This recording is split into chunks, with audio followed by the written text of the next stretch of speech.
आज गुजरात दौरे पर केंद्रीय गृह मंत्री अमित शाह अमरेली में गुजरात गौरव सरोवर का उद्घाटन करेंगे।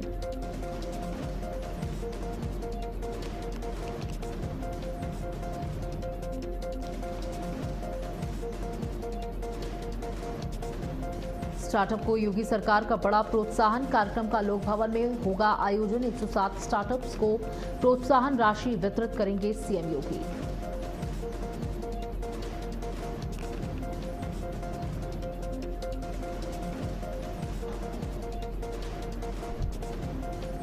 देश में बढ़ रहा स्वाइन फ्लू का खतरा, नोएडा में एक दिन में स्वाइन फ्लू के 105 मरीज मिले। 24 घंटों में 8 गुना बढ़ी मरीजों की संख्या।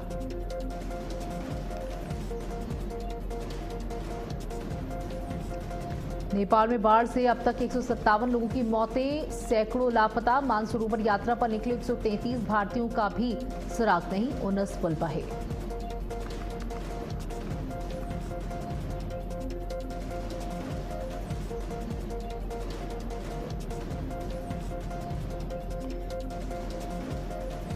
नमस्कार, आप देख रहे हैं भारत अपडेट और मैं हूं आपके साथ सौम्य अवस्थी। चलिए बुलेटिन की शुरुआत करेंगे, जहां खेल से विकसित भारत तक युवाओं से जुड़ेंगे प्रधानमंत्री। आज युवाओं से संवाद करेंगे पीएम। खेलो इंडिया डायलॉग में युवाओं से रूबरू होंगे पीएम मोदी। पीएम मोदी का युवा कनेक्ट, खेल से विकसित भारत पर संवाद। राष्ट्रीय खेल दिवस पर पीएम मोदी का बड़ा युवा संवाद। खेल और युवा शक्ति से विकसित भारत का संकल्प, देश भर के युवाओं से पीएम मोदी का सीधा संवाद। तो खेल से विकसित भारत तक युवाओं से सीधे जुड़ेंगे प्रधानमंत्री नरेंद्र मोदी।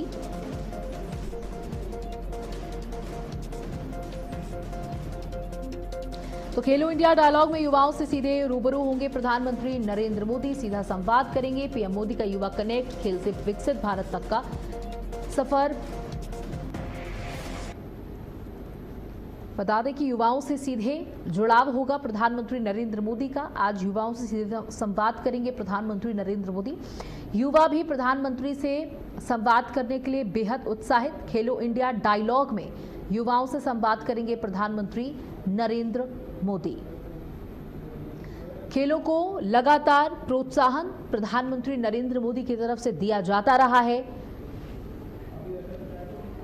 हर छोटी छोटी जगहों पर खेलों को लेकर के व्यवस्थाएं दुरुस्त करने की अपील प्रधानमंत्री लगातार हर मंच से करते हैं। सरकारों को ये दिशा निर्देश है कि आप भी अपने राज्य में, अलग अलग शहरों में, छोटे छोटे जिलों में अगर प्रतिभाएं मौजूद हैं तो उन्हें निखारने का काम कीजिए, क्योंकि वही प्रतिभाएं देश का नाम रोशन कर सकती हैं।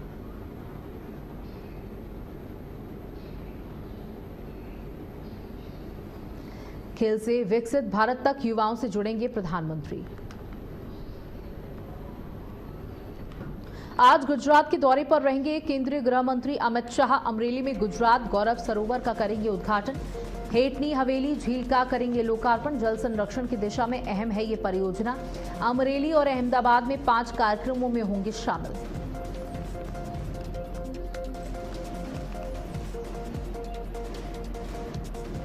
जल संरक्षण की दिशा में अहम है ये परियोजना।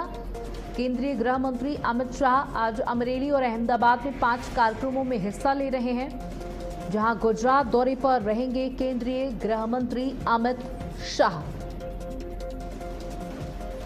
अमरेली में गुजरात गौरव सरोवर का करेंगे उद्घाटन। हेटनी हवेली झील का करेंगे लोकार्पण।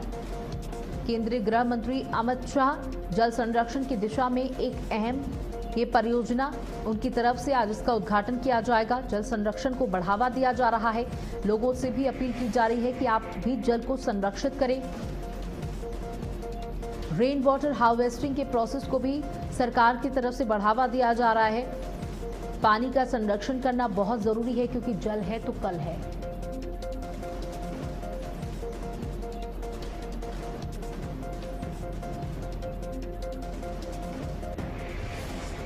वहीं लखनऊ से आपको खबर देते, जहां स्टार्टअप को योगी सरकार का बड़ा प्रोत्साहन। कार्यक्रम का लोक भवन में आज आयोजन किया जा रहा है। 107 स्टार्टअप्स को प्रोत्साहन राशि वितरित करेंगे मुख्यमंत्री।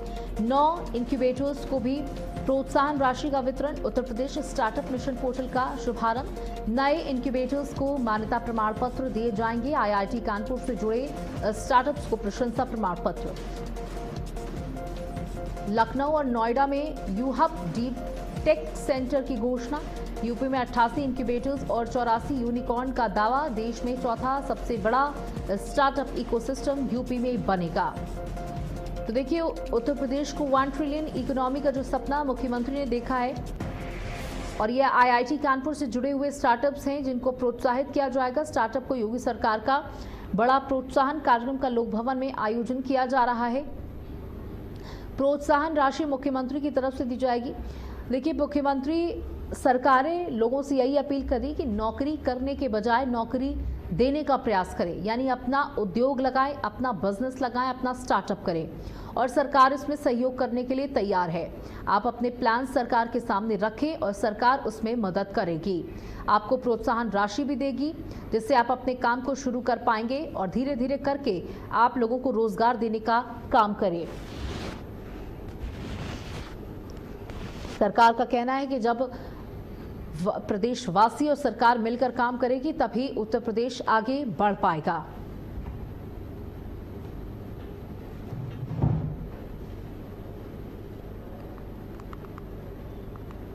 बीजेपी प्रवक्ता राकेश त्रिपाठी का समाजवादी पार्टी पर तगड़ा हमला।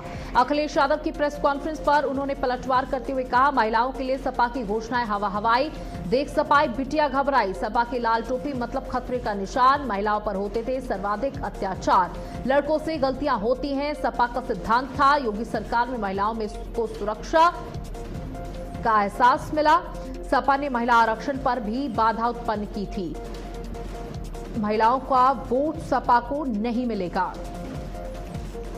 देखिए, अगर पुरानी डेटा उठा करके देखा जाए तो लगातार भारतीय जनता पार्टी को बड़ी संख्या में आधी आबादी सपोर्ट करते हुए चली आ रही है। आधी आबादी का सपोर्ट है और यहां समाजवादी पार्टी ने भी महिलाओं के लिए बड़ी घोषणाएं की हैं। कल अखिलेश यादव, डिंपल यादव ने महिलाओं को लेकर तमाम बड़ी बातें कही। उन्होंने कहा, हमारी सरकार में लड़कियों को, छात्राओं को स्कूटी देने का काम किया गया, लैपटॉप बांटने का काम किया गया, और इस सरकार ने सिर्फ हमारी योजनाओं की नकल की है, इसके अलावा कुछ भी नहीं किया। हमने महिलाओं को प्रोत्साहन देने का काम किया, समाजवादी पार्टी ने कहा। वहीं अब भारतीय जनता पार्टी के प्रवक्ता का कहना है कि सिर्फ समाजवादी पार्टी की तरफ से हवा हवाई बातें की जा रही हैं, उनका जो घोषणा पत्र है वो हवा हवाई है, क्योंकि जब समाजवादी पार्टी की सरकार थी तब जैसे ही सपाइयों को बेटियां देखती थी वैसे ही घबरा जाती थी, बेटियों का अपहरण किए जाते थे, 6 बजे के बाद घर से महिलाएं, बेटियां निकलती नहीं थी, लेकिन आज ऐसा कुछ भी नहीं है। सपाई बिटिया घबराई, समाजवादी पार्टी की लाल टोपी यानी खतरे का निशान। उत्तर प्रदेश की जनता जानती है कि जब उत्तर प्रदेश में समाजवादी पार्टी की सरकार आती है तो महिलाओं पर कितने अत्याचार बढ़ जाते हैं, और समाजवादी पार्टी तो सिद्धांतता मानती है ना, लड़के हैं, लड़कों से गलतियां हो जाती हैं। याद है कि कैसे उत्तर प्रदेश में योगी आदित्यनाथ के एंटी रोमियो स्क्वाड बनाने के बाद से मनचले और मजलूमों पर गाज गिराने का काम किया, वरना उत्तर प्रदेश में लड़कियों का ड्रॉप आउट कैसे हो जाता था। तो जो महिलाओं की सुरक्षा नहीं कर सकते, वो महिलाओं को बरगलाने का, बहलाने का ये जो ख्याल लेकर के आ रहे हैं, ये चुनावी प्रलोभन लेकर आ रहे हैं, इससे कोई लाभ होने वाला नहीं है। ये कांग्रेस पार्टी के उसी तरह खटाखट फटाफट स्कीम का विस्तार है। ये देश की महिलाओं को लोक लुभावन वादे में डाल करके चुनाव जीतने के एक षड्यंत्र रच रहे हैं। लेकिन देश की महिलाएं तो सवाल पूछ रही ना कि अखिलेश यादव जी की पार्टी ने आखिरकार मातृशक्ति वंदन अधिनियम का विरोध क्यों किया, महिलाओं को आरक्षण पाने में बाधाएं उत्पन्न क्यों की। इसलिए महिला वोटर्स समाजवादी पार्टी के गोंडा में पुलिस और शातिर बदमाश के बीच मुठभेड़ हो गई। पुलिस की जवाबी कार्रवाई में बदमाश तिलक राम के पैर में गोली लग गई, जिसके बाद उसे गिरफ्तार कर अस्पताल में भर्ती कराया गया। पुलिस के मुताबिक छपिया पुलिस, एसओजी और सर्विलांस टीम संदिग्ध वाहनों की चेकिंग कर रही थी। इसी दौरान बिरहीपुर बाग के पास पुलिस को देखकर बाइक सवार भागने लगा। घेराबंदी के दौरान आरोपी ने पुलिस टीम पर फायरिंग कर दी। जवाबी कार्रवाई में वह घायल हो गया। उसके कब्जे से 12 बोर का तमंचा, कारतूस, 17,100 रुपए नगद, सोने चांदी के आभूषण और बिना नंबर की बाइक बरामद की गई है। पुलिस के अनुसार आरोपी पर गोंडा और बस्ती में चोरी, लूट, गैंगस्टर एक्ट समेत करीब 25 मुकदमे दर्ज हैं। पुलिस अब उससे पूछताछ कर रही है। तो बता दें कि पुलिस की बड़ी कार्रवाई देखने को मिली, जहां इस गैंगस्टर के पास से बाइक, तमंचा बरामद किया गया है और पुलिस को देख करके भागने का प्रयास किया गया था। बदमाश के पास से तमंचा और जेवर भी बरामद किए गए हैं।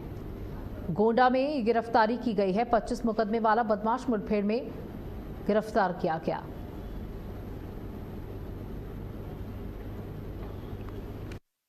दिनांक 26/8/2026 को रात्रि के समय 8 बजे के आसपास में थाना छपिया पुलिस एवं एसओजी टीम द्वारा बिरहीपुर बाग के पास में थाना छपिया के वांछित चल रहे अभियुक्त तिलक राम उर्फ झिनकू को घेराबंदी कर गिरफ्तार करने का प्रयास किया गया। स्वयं को घिरता हुआ देख अभियुक्त द्वारा पुलिस टीम पे जान से मारने की नीयत से फायर किया गया, जिसके जवाब में पुलिस टीम द्वारा भी आत्मरक्षार्थ फायर किया गया, जिसमें अभियुक्त के दाहिने पैर में गोली।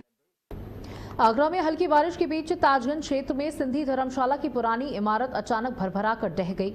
हादसे के बाद मौके पर अफरा तफरी का माहौल बन गया। गनीमत यही कि जिस वक्त धर्मशाला की इमारत धराशायी हुई उस समय अंदर कोई मौजूद नहीं था, जिससे बड़ा हादसा टल गया। स्थानीय लोगों के मुताबिक ये धर्मशाला कई साल पुरानी बताई जा रही है।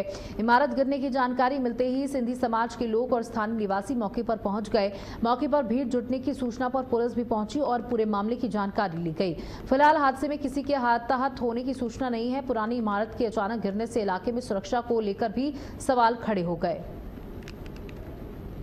तो गनीमत ये रही कि अंदर कोई मौजूद नहीं था। हल्की बारिश में वर्षों पुरानी धर्मशाला की इमारत ढह गई। बारिश के बीच पुरानी धर्मशाला बुरी तरीके से ढह गई। आगरा से ये तस्वीर आपको दिखा रहे, जहां इस तरीके से कई ऐसे भवन, कई ऐसी धर्मशालाएं हैं जो बारिश के मौसम में खतरे की घंटी बनी हुई है और लोगों से अपील की जा रही है कि इन भवनों से दूर रहें। इन भवनों में रहने की जरूरत नहीं है। बारिश के बीच पुरानी धर्मशाला बुरी तरीके से ढह गई। गनीमत ये रही कि आसपास कोई नहीं था और अंदर भी कोई मौजूद नहीं था।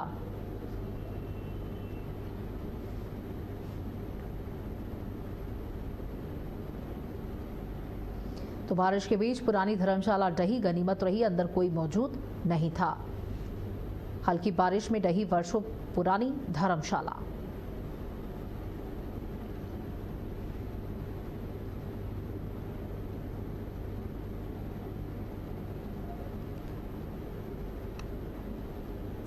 दिल्ली के तिलक नगर में 21 साल की एक युवती की उसके घर में चाकू मारकर हत्या कर दी गई। घटना के वक्त युवती घर में अकेली थी। सूचना मिलते ही पुलिस मौके पर पहुंची और मामले की जांच शुरू कर दी। पुलिस आसपास लगे सीसीटीवी कैमरों की फुटेज खंगाल रही है ताकि आरोपी तक पहुंचा जा सके। शुरुआती जांच में सामने आया कि आरोपी और मृतका एक दूसरे को पिछले कुछ समय से जानते थे। वारदात के बाद आरोपी फरार बताया जा रहा है। पुलिस उसकी तलाश में जुटी हुई है और हत्या के पीछे की वजह का पता लगाने की कोशिश की जा रही है। तो हत्याकांड से मचा हड़कंप, जांच की जा रही है। दिल्ली से ये खबर आपको बता रहे हैं, जहां पर दिल्ली एनसीआर में हत्या के बाद सनसनी फैल गई। 21 साल की युवती का शव बरामद किया गया है और दिल्ली से ये खबर आपको दे रहे हैं, जहां 21 साल की युवती का शव बरामद करने के बाद इलाके में हड़कंप की स्थिति है। पुलिस ने शव को कब्जे में लेकर पोस्टमार्टम के लिए भेज दिया है। देखिए, अब किसी की भी हत्या करना बहुत आम बात हो चुकी है। लोग किसी की हत्या करने से पहले 2 बार भी नहीं सोचते और ना किसी कोई कानून का खौफ है, ना ही किसी सजा का डर। हत्याकांड में मचा हड़कंप, जांच की जा रही है कि किसके द्वारा यह हत्या की गई। सीसीटीवी फुटेज भी खंगाले जा रहे हैं। 21 साल की युवती बताई जा रही है जिसकी चाकू मारकर हत्या की गई है। युवती की हत्या कर आरोपी फरार हुआ।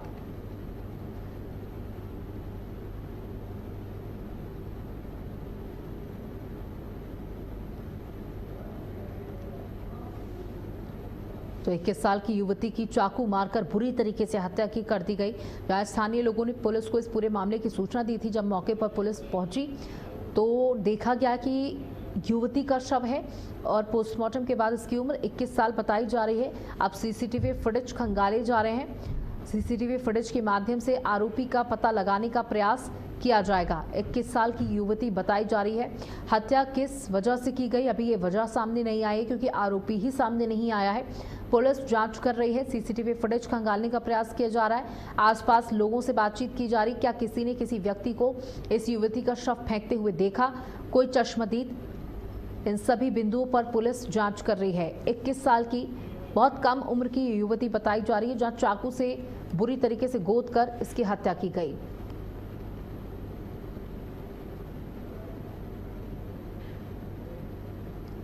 वहीं एक बार फिर से वायरस ने चिंता बढ़ा दी है। देश के कई हिस्सों में स्वाइन फ्लू यानी H1N1 के मामले तेजी के साथ बढ़ रहे हैं। राजधानी दिल्ली से लेकर कर्नाटक, महाराष्ट्र, केरल, मध्य प्रदेश और राजस्थान तक संक्रमण के बढ़ते आंकड़ों ने स्वास्थ्य विभाग की चिंता को बढ़ा दिया है। कर्नाटक में 4000 से ज्यादा मामले सामने आ चुके हैं, जबकि दिल्ली में भी स्वाइन फ्लू के मामले 2000 पार कर चुके हैं। दिल्ली NCR समेत कई इलाकों में बढ़ते मामलों को देखते हुए लोगों को सतर्क रहने की सलाह दी जा रही है। खासतौर पर बुखार, खांसी, गले में खराश, बदन दर्द, सांस लेने में तकलीफ जैसे लक्षणों को नजरअंदाज न करने की जरूरत है। ऐसे में सवाल सिर्फ बढ़ते आंकड़ों का नहीं बल्कि इस संक्रमण को रोकने के लिए बढ़ती सतर्कता का भी है। तो खतरनाक स्ट्रेन नहीं, ये एक सीजनल फ्लू है। डॉक्टर्स का कहना है कि डरने की जरूरत नहीं है, सिर्फ सावधान रहने की जरूरत है। हालांकि अभी तक इस पूरे मामले में कोई भी बहुत गंभीर मरीज सामने नहीं आया है। खांसी, जुकाम, बुखार के मामले सामने आए हैं और देखिए वो कहीं ना कहीं एक आम बात भी है क्योंकि मौसम बदल रहा है, बारिश लगातार हो रही है, कई लोग बारिश में भीग जा रहे हैं और स्वाइन फ्लू का खतरा भी इस दौरान बढ़ जाता है। इसलिए लोगों से मास्क लगाने, घरों में साफ सफाई रखने, मच्छरों से बचाव करने की अपील की है। H1N1 की रफ्तार देखिए लेकिन एक तरफ बढ़ रही है। Delhi to Kerala swine flu के लगातार केसेस बढ़ते चले जा रहे हैं, लेकिन डॉक्टर्स लगातार लोगों से ये कह रहे हैं पैनिक होने की जरूरत नहीं है, सिर्फ सावधानी बरतने की जरूरत है। अगर आप सावधानी बरतेंगे तो स्वाइन फ्लू से आप बच सकते हैं। स्वाइन फ्लू का खतरा बढ़ा है, लेकिन डॉक्टरों का कहना है कि सावधानी बरतने से बड़े बड़े खतरे टल जाते हैं। कहा कितने H1N1 के मरीज? दिल्ली में 2000 से ज्यादा केस, गौतम बुद्ध नगर में भी केस सामने आए, फरीदाबाद में 6, दुर्ग, छत्तीसगढ़ के 1, राजस्थान में 1 प्रमुख मामला सामने आया है। H1N1 इन्फ्लुएंजा ए वायरस का एक स्ट्रेन है, सांस के तंत्र को प्रभावित करता है, यानी कि सांस लेने में आपको दिक्कत होनी शुरू हो जाएगी। अब मुख्य रूप से इंसान में ये फैलता है, यानी कि इसका transmission human to human body होता है। स्वाइन फ्लू क्या है वो आपको जानकारी दे रहे, कैसे आप पहचान सकते हैं। खांसी, गले में खराश, ठंड लगना इसके आम लक्षण हैं। बुखार आना, थकान महसूस होना, शरीर में दर्द होना और सिर दर्द महसूस करना लगातार। अगर आपको ये लक्षण महसूस हो रहे हैं तो आप तुरंत टेस्ट करा सकते हैं, कहीं आपको स्वाइन फ्लू तो नहीं। 5 साल तक के बच्चों को ज़्यादा खतरा है। अगर आपके बच्चे छोटे हैं और बुजुर्ग हैं आपके घरों में तो आपको खास ख्याल रखने की ज़रूरत है। गर्भवती महिलाएं खास ख्याल रखें क्योंकि इस समय उनकी बॉडी काफ़ी वीक भी होती है और वो अपने अंदर भी एक ह्यूमन लाइफ को कैरी करे हुए होती हैं, इसलिए उनका भी ख्याल रखना काफ़ी महत्वपूर्ण हो जाता है इस स्थिति में। खांसी, बुखार, जुकाम, सिर दर्द जैसी समस्याएं हीमोग्लोबिन और हीमाग्लेटिन यानी H1N1 से बनकर बना हुआ H1N1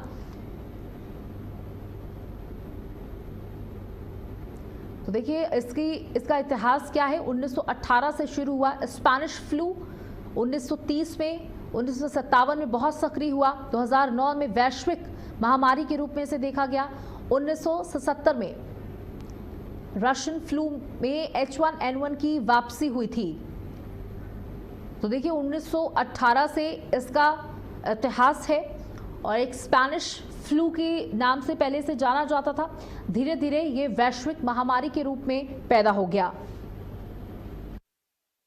इन दिनों पूरे देश में स्वाइन फ्लू यानी N1H1 के मामले तेजी से बढ़ रहे हैं। अकेले अगर दिल्ली की बात करें, दिल्ली में इन्फ्लुएंजा ए के लगभग 3000 से अधिक मामले आ चुके हैं। उसमें सीधे 2308 मामले स्वाइन फ्लू यानी H1N1 के हैं। इस समय हम दिल्ली के लोकनायक अस्पताल के बाहर खड़े हैं, जहां पर जो है स्वाइन फ्लू से बचाव के लिए विशेष व्यवस्था की दिल्ली सरकार ने यहां पर एक अलग आइसोलेशन वार्ड बनाया है, जिसमें जो है अगर हम वार्डों की बात करें, अगर बेड की बात करें तो लोकनायक अस्पताल में 7 बेड का एक विशेष इमरजेंसी आइसोलेशन वार्ड बनाया गया है। इसमें 2 बेड है वो वेंटिलेटर बेड है, 5 सामान्य यानी HDU हाई डिफिशिएंसी बेड है। इसके अलावा इस अस्पताल में जो है रोकथाम के लिए जो स्वाइन फ्लू की अगर रोकथाम की बात करें तो अलग एंट्री और एग्जिट रखी गई। साथ ही साथ मरीजों का दबाव बढ़ने पर 7वें फ्लोर पर 70 बेड का एक विशेष आपदा वार्ड, जिसमें 7 आईसीयू बेड, एच जो है 60 बेड आईडीयू बेड तैयार किए गए। तो कुल मिलाकर हम कह सकते हैं जिस तरह से लगातार स्वाइन फ्लू के मामले दिल्ली में बढ़ते जा रहे हैं, वही सरकार पर भी दबाव बढ़ता जा रहा है, जिसको लेकर दिल्ली के जो हमने कहा दिल्ली का जो सबसे बड़ा सरकारी अस्पताल है लोकनायक जयप्रकाश पर, इस समय हम वहीं अस्पताल के बाहर खड़े, जैसा कि आप देख सकते हैं तमाम मरीज जो है लगातार यहाँ पर आ रहे हैं। स्वाइन फ्लू के अगर मामलों की बात करें तो जैसा कि मैंने बताया दिल्ली में लगभग 3000 मामले इन्फ्लुएंजा ए के आ चुके हैं, जिसमें 2308 मामले हैं वो सीधे सीधे स्वाइन फ्लू के हैं। तो कुल मिलाकर दिल्ली सरकार की बात करें या अस्पतालों की बात करें, यहाँ के जो स्वास्थ्य विशेषज्ञ हैं सभी से कहते हैं पैनिक न घबराए नहीं, पर्याप्त व्यवस्था है। दिल्ली सरकार ने भी तमाम जो है पर्याप्त जो मुकम्मल की व्यवस्थाएं की है, तमाम तैयारियां पूरी की हैं। दिल्ली के स्वास्थ्य मंत्री की बात करें, दिल्ली के मुख्यमंत्री की बात करें, उन्होंने दिल्ली वासियों से अपील की है कि दिल्ली सरकार और दिल्ली की स्वास्थ्य व्यवस्थाएं तैयार है, जनता घबराए नहीं। अब देखना यह है कि जो स्वाइन फ्लू के मामले जो लगातार बढ़ते जा रहे हैं उस पर लगाम कैसे लगे, उस पर निजात कैसे मिले। लेकिन हम दिल्ली की जनता से अपील करते हैं कि कहीं जब भी आप जरूरत हो तभी बाहर निकले, जब भी आप भीड़ भाड़ इलाके में जाएं तो चेहरे पर मास्क लगाएं, हमेशा अपने हाथ धुलें, चेहरे को धुलें और भीड़ भाड़ वाले इलाकों में जाने से बचें। कैमरा पर्सन सचिन के साथ मैं स्नेह कमल, भारत अपडेट, दिल्ली। दिल्ली एनसीआर के जिला गाजियाबाद में स्वाइन फ्लू के अब तक 7 मामले आए हैं, जिनमें से 4 का इलाज जिला अस्पताल में चल रहा है। वहीं 3 लोगों को घर में उपचार के लिए लगातार जिला प्रशासन नजर बनाए हुए है।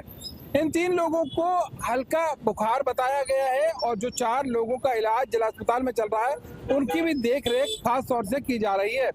गाजियाबाद के सीएमओ सचिन वैश्य से जब हमारी बात हुई तो उन्होंने बताया कि गाजियाबाद प्रशासन पूरी तरीके से तैयार है। स्वाइन फ्लू को लेकर लगातार जो जिला अस्पताल है वहाँ तैयारियों का जायजा खुद सीएमओ और खुद गाजियाबाद के डीएम रविंद्र मादर ले रहे हैं।